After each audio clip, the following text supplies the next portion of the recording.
GLaDoS, the central AI of Aperture, and the one that has a weird obsession with killing test subjects, which, if you think about it for longer than 1 second, is a horrible idea. Now, before I dive into why killing test subjects is a bad idea, we first need to figure out if it was only GLaDoS that was killing them. For all we know, the scientists at Aperture themselves could have also killed them.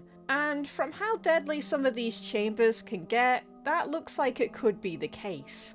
Obviously, they don't kill the test subjects on purpose. To the scientists, they were just seeing if the test subject can handle a new element or not, and should that person not survive, all that does is give them data. Data that they can use to improve their tech and their chambers. Therefore, it is not the scientist's fault that the test subject died. It was the subject alone that was responsible for what they did. Now, I'm not sure if I'm missing a detail somewhere. Maybe it was said in a comic or novel that Aperture does indeed purposely kill test subjects. However, I don't think those should count. Instead, the information we need must be gained from the game itself, no outside sources. Therefore, if there's no hint that the scientists killed their test subjects, we can assume that it was only GLaDoS who did it. And so far, everything points to 2 things. The test subject died due to their own incompetence, or they were killed by GLaDoS herself. Think about it. Aperture Science has a limited number of subjects they can use for testing. Killing them after they pass the course would be inefficient. Instead, they would want to keep that subject, as they can use them to gather even more valuable data. However, GLaDoS doesn't do this. I'm not exactly sure why, but if I were forcefully turned into a machine, I too would have a hatred for humans. So it's no wonder why she killed them at the end of the test. Because, to her, they have outlived their usefulness.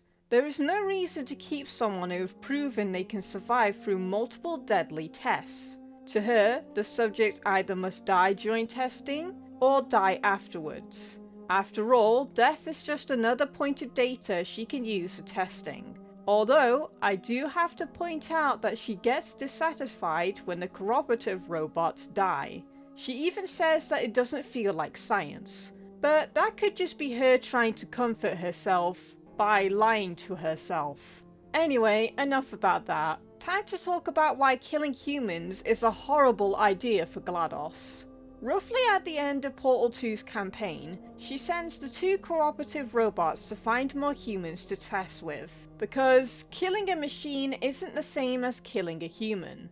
It doesn't scratch that murderous itch of hers. The robots succeed and the humans are freed from their prison, only to end up in a new one.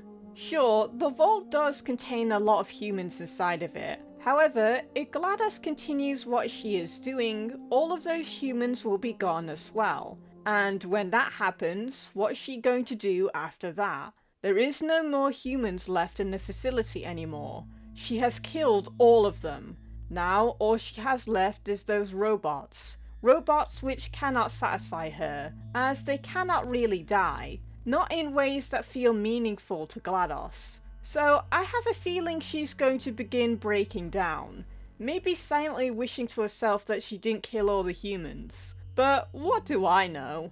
Maybe GLaDoS will attempt to lure new ones into the facility. However, since Portal takes place in the same universe as Half-Life, I highly doubt it. The humans are too busy fighting off the Combine to be lured.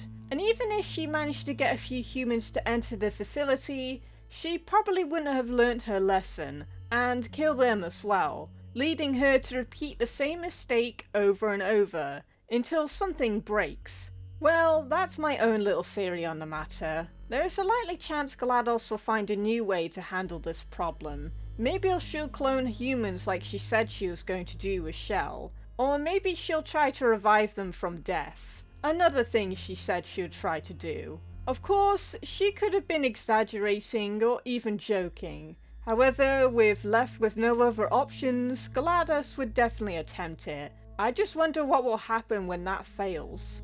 To summarize my thoughts on this topic, I think that GLaDoS is a fool for constantly killing humans. She said it herself that she needs them to test, so I have no idea why she keeps doing it. I know she has a beef with Shell, but she's not even in the facility anymore. She is gone. Not to mention that she's got her revenge on the scientists a long time ago. So why still carry all of this hatred?